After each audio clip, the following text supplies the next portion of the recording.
ওই সমস্ত লোকেরা বলে গেছে যে হাজার হাজার বছর পরে যুগে যুগে আগের মধ্যে একজন অবতার আসবে, সেই অবতারের নাম হবে কলিযুগের যুগের কলিযুগ অবতার শ্রেষ্ঠ জামানার পয়গম্বর নবী মুস্তাফা। জোরে বলো সুবহানাল্লাহ।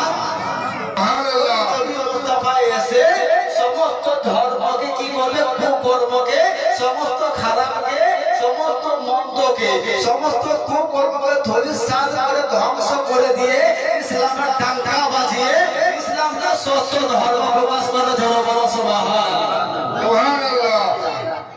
তো বিরাদর, তাহলে সে আমার বিশ্ব নবী মুস্তাফার নাম শ্রীমদ ভাগবত গীতার মধ্যেও আছে, বিশ্ব নবী মুস্তাফার নাম কোরআনের মধ্যেও আছে, বিশ্ব নবী মুস্তাফার নাম বুখারী শরীফের হাদিসের মধ্যেও আছে, বিশ্ব নবী মুস্তাফার নাম মুসলিম শরীফ হাদিসের মধ্যেও আছে, বিশ্ব নবী মুস্তাফার নাম আবু দাউদ কিতাবের হাদিসের মধ্যেও আছে, বিশ্ব নবী মুস্তাফার নাম হযরত আদম আলাইহিস সালাতু ওয়াস সালামের ওনার জবানের মধ্যেও আছে।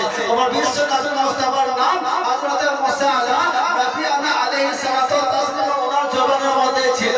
এক কথায় এ তো আমাদের গ্রামের মধ্যে নয়, মানে এক কথা সারা বিশ্বের মুমিনের মধ্যে আমার বিশ্ব নবী মুস্তাফার কালি কামলেওয়ালা মুহাম্মদ রাসূলুল্লাহর নাম আছে। জোরে বলো সুবহানাল্লাহ। নবী মুস্তাফা,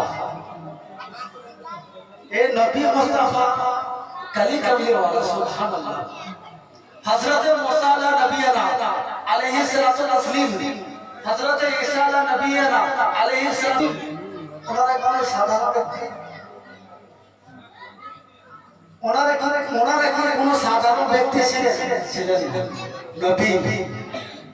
আর নবীদের গুনাহ হয় না? গুনাহ হয়, পাপ হয়।